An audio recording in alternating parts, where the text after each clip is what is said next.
কিন্তু অলিখিতভাবেও সরকারও কিন্তু এটা বোঝে দেশ চালাতে হলে তার 1 নম্বরে বিএনপিকে প্রায়োরিটি দিতে হচ্ছে। এটা বাস্তব।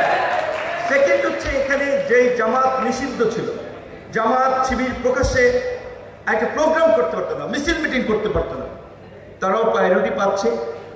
তারপরে যাই হোক অন্যরা প্যারালালি মূল্যায়ন পাচ্ছে।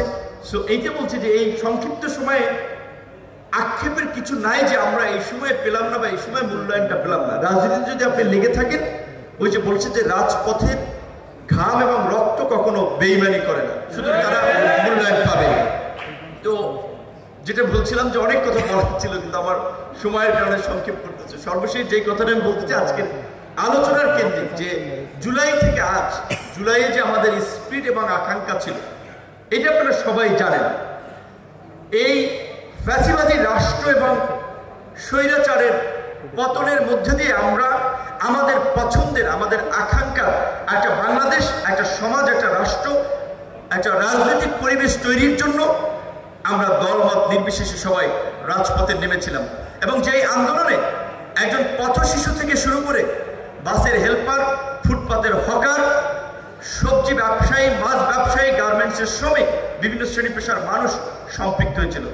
কিন্তু এটা ঠিক যে এই জুলাইয়ের গত 11 মাসেও আমরা সেই সাধারণ মানুষের যে প্রত্যাশা, তাদের যে চাওয়া পাওয়াটা, তাদের যে অর্থনৈতিক এবং সামাজিক নিরাপত্তা কিংবা অগ্রগতির ক্ষেত্রে সরকারের যে ভূমিকা, উপদেষ্টা পরিষদের যে ভূমিকাটা নেওয়ার কথা, আমরা সেটি দেখতে পাইনি। সহজ হিসেবে আমি মিলাতে চাই, এই দেশের রিক্সাওয়ালা, শ্রমিক, খেটে খাওয়া মানুষ অসুস্থ হয়ে যে চিকিৎসা নিতে হবে ঢাকা মেডিকেলে, জেলা পর্যায়ে জেলার হসপিটালগুলোতে, সরকার দ্বিকক্ষ বিশিষ্ট সংসদ করবে, একই ব্যক্তি 2 বারের বেশি প্রধানমন্ত্রী থাকতে পারবে না, এই ধরনের অনেক সংস্কার আছে।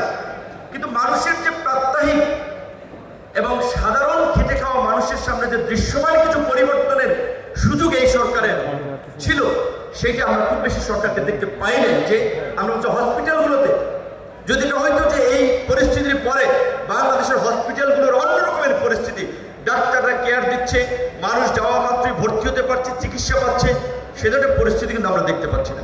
আমরা যদি দেখতাম সরকারি অফিস আদালতগুলোতে, আপনি যেমন কাস্টমার কেয়ারে ফোন দিলে তারা বলে, বলুন স্যার কিভাবে আপনাকে সহায়তা করতে পারি, ওইভাবে ইউনো, ওসি, ডিসি, এসপিরা যদি জনগণের প্রতি সম্মান দেখায় বলতো, স্যার বলেন আপনার জন্য কি করতে পারি। কারণ যেহেতু পিপল সার্ভেন্ট, তারা জনগণের সেবক, তারা জনগণের মালিক না। জনগণের ভ্যাট ট্যাক্সের পয়সায় তাদের বেতন হয়, গাড়ির তেল হয়, এবং জনগণের সেবা করার জন্য তারা এই সমস্ত প্রতিষ্ঠানগুলোতে বসে আছে। তো এইখানে যদি আমরা একটা ব্রেক থ্রু করতে পারতাম, মানুষ দেখতো যে এই গণঅভ্যুত্থানের পরবর্তী নোবেল লরিয়েট, আন্তর্জাতিক খ্যাতি সম্পন্ন আমাদের প্রধান উপদেষ্টা ডক্টর ইউনূসের সরকার বাংলাদেশের এই যুগান্তকারী পরিবর্তন করেছে।